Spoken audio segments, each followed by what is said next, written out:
You know, I think Boise's a good football team. We're going to need to play well.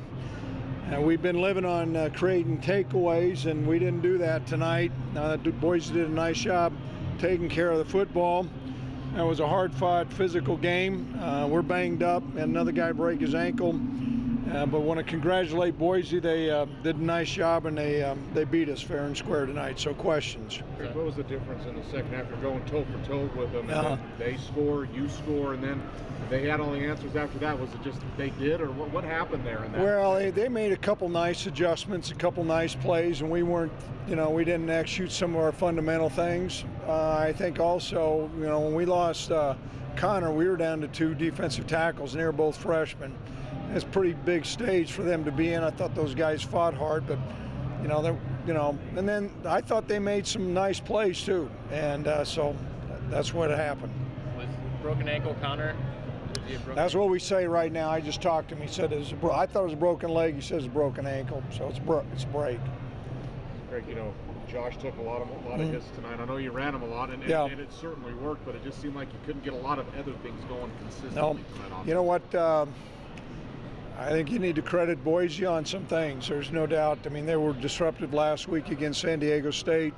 They were disruptive at times tonight against us. Josh did take a lot of hits, and we needed to come up with a couple more plays. To come in here and win, you got to play really well, and I think we played okay. And you come in here and play okay, you're going to get beat.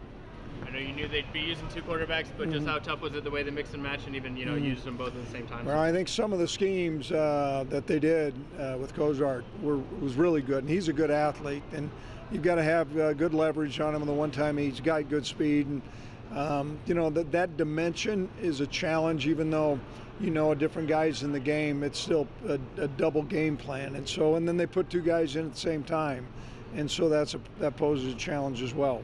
What do you do? I mean, you've lost Connor. You had 2 true freshmen. You need some bodies in there. I mean, I know you'll probably regroup, but what do you do? Well, we are going to regroup, and we're in hopes that we'll have Johanna dressed, but we tried to get him warmed up, but he couldn't go. We'll hopes to have him back, and we'll have to look within our football team to see where we can come up with another guy.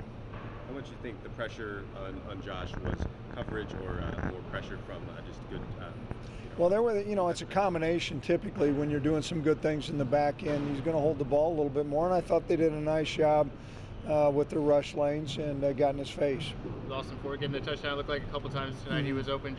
It seemed like he's coming along a little bit in the passing game. Yeah, he was. And I thought the play that Josh made on that was really outstanding. I mean, he extended a play and threw across his body, and it's great to see Austin Ford out there making some plays. Greg, didn't see Tyler Hall out there returning kicks. You want just saving his juice for defense? Not that Milo did a pretty good job, but we didn't see Tyler out there. Here was our thoughts all week long. Tyler had a knee strain, and he was probably about 85% on Thursday.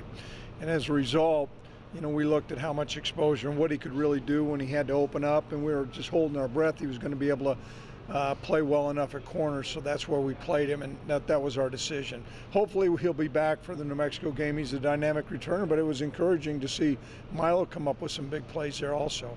Coach, how about special teams? It seemed like Boise State was getting a real good field position.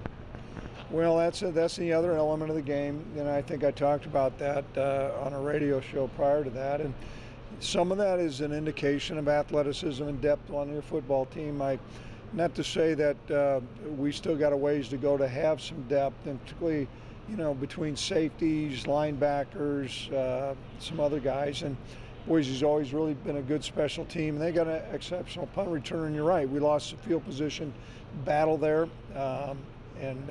You come in here, you better not just win 2 out of 3. You got to win 3 out of 3 or be +2 in the turnover margin. We didn't get that done tonight. Can you talk about they kept you off, or I don't know if they kept you off pace, having to deal with 2 different types of quarterbacks? I mean, I know you guys knew that coming in, but in the course of the game, I mean, sometimes in the same drive they were swapping in and out. How did that? I mean, how do you feel that affected? Well, you just have 2 different call sheets, and you're looking at different things. But I thought Coach Harsin did a nice job coming up with a game plan with Cozart, and just say that he was going to be a quarterback run guy all the time is not accurate. They did throw a slant route for a touchdown, and there's other times Rippon did run, so there's some differences there. They're doing a nice job with their personnel. How much did the conditions in the first half affect your game plan? You talking about the rain? Yeah. I really don't think so. You know, I thought it was. I thought we were able to operate how we needed to.